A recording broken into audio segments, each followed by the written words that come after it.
2026 के चुनावों ने भारतीय राजनीति में जो भूचाल लाया है, आज हम उसका पूरा एनालिसिस करने वाले हैं।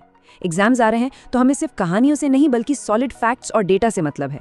तो चलिए इन सारे कॉम्प्लेक्स पॉलिटिकल ड्रामा को डिकोड करते हैं और सीधे हाई यील्ड रिवीजन केबल्स में बदलते हैं ताकि आपकी तैयारी बिल्कुल सटीक रहे। आज के हमारे इस कवरेज के 5 मेन पॉइंट्स होंगे। 2026 के चुनावों का एक क्विक ओवरव्यू, वेस्ट बंगाल का कड़ा मुकाबला, तमिलनाडु का वो बड़ा सरप्राइज, केरला और असम में हुए बदलाव और सबसे आखिर में एग्जाम्स के लिए जरूरी स्टेट डेटा।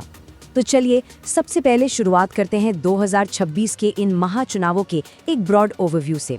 इस पूरे इलेक्शन साइकिल में टोटल 5 रीजन्स ने हिस्सा लिया, 4 प्रमुख राज्य और 1 केंद्र शासित प्रदेश। एग्जाम के नजरिए से ये नंबर 5 आपके दिमाग में बिल्कुल छप जाना चाहिए। अगर हम इस पूरे प्रोसेस की टाइमलाइन देखें तो 9 अप्रैल से फेज 1 की वोटिंग शुरू हुई, फिर 23 से 29 अप्रैल के बीच दूसरे फेज का मतदान हुआ और फाइनली 4 मई को वो नतीजे आ गए जिन्होंने पूरे देश की सियासत को हिला कर रख दिया। अब जरा इन बैटल ग्राउंड्स और उनकी सीटों पर नजर डालते हैं। वेस्ट बंगाल में सबसे ज्यादा 294 सीटें थीं, उसके बाद तमिलनाडु में 234।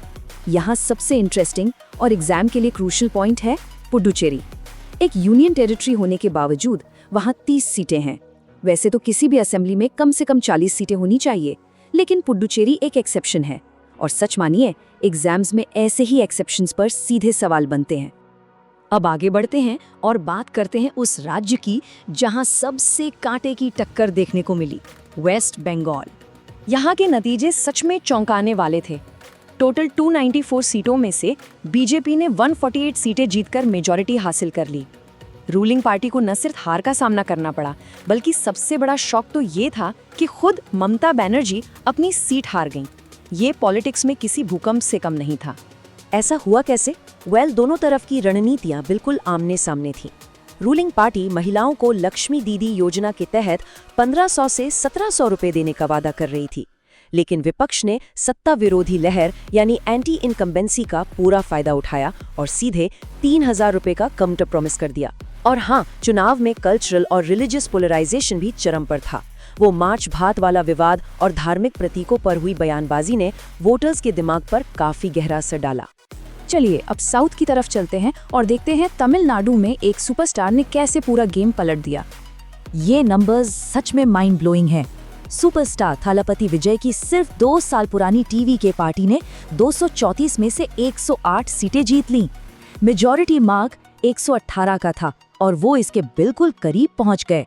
सोचिए 1967 से जो डीएमके और एआईएडीएमके का एकाधिकार चला आ रहा था, वो मोनोपोली अब लगभग टूट चुकी है।